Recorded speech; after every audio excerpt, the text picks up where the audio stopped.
The popular sandwich chain Subway is finding itself at the wrong end of a new lawsuit. The class action filed today in Brooklyn accuses Subway of grossly misleading customers by advertising sandwiches that contain at least 3 times as much meat as it delivers. According to several photos in the complaint, Subway sandwiches are far more bread than filling. And this is especially concerning, the complaint said, because of inflation and high food prices and because many lower income consumers are struggling financially.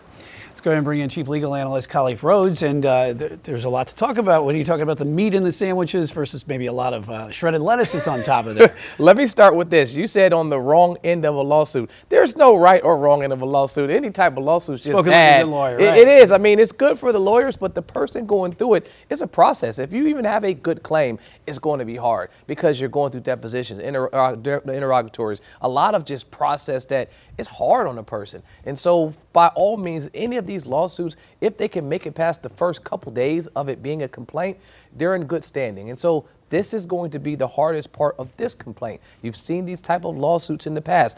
Wendy's, McDonald's, they all recently had similar complaints that were dismissed earlier this year. A lot of lawsuits that are filed in this type of lawsuit, they get dismissed easily. Defense will they'll file their answer, and they'll be asking to be dismissed specifically because the plaintiffs have failed to state a claim where relief can be sought. While I truly think this is a claim that has a lot of joke to it, and it seems like it doesn't have much meat to it, at the very end of the day, did they make an overt allegation or statement that it would be that amount of meat on the sandwich that you were purchasing? Most of them are going to say that it was based on the weight, that we are weighing the amount of food that we give you, well, that's not based on the photo. Size does matter. Size does matter. We're talking about this, and that's also when you think back to the old Truth in Advertising Act from back in, 1980? Truth in Advertising, bait and switch. You would think that it would fall underneath some of those types of things. But how companies in the past have got around that is saying that if it's a contract, if you are spending your money and we are agreeing that this transaction is you pay money for whatever this product is,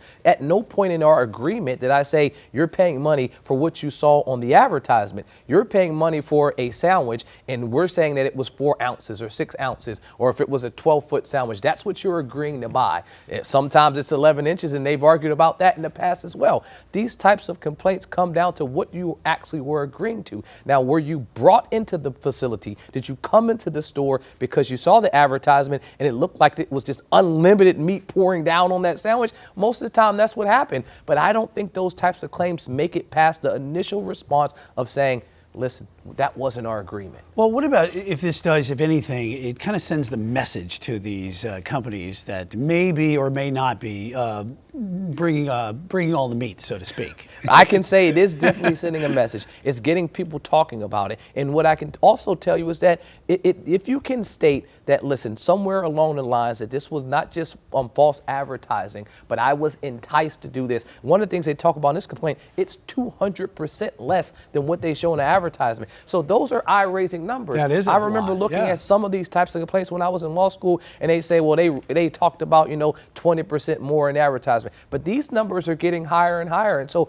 I think a judge will at least be inclined to listening to the argument and saying, well, hold on, did this advertisement entice me to get into the door? And was there some type of breach there? Specifically, did you bait and switch them like it seems like they were? All right, and certainly a good talker to talk about Subway footlongs. You're talking about today, shrinking it to any kind of sandwich in any way, all right, especially when you're hungry. I was going to say, you must be hungry. Chief Legal Analyst Khalif Rhodes, thanks.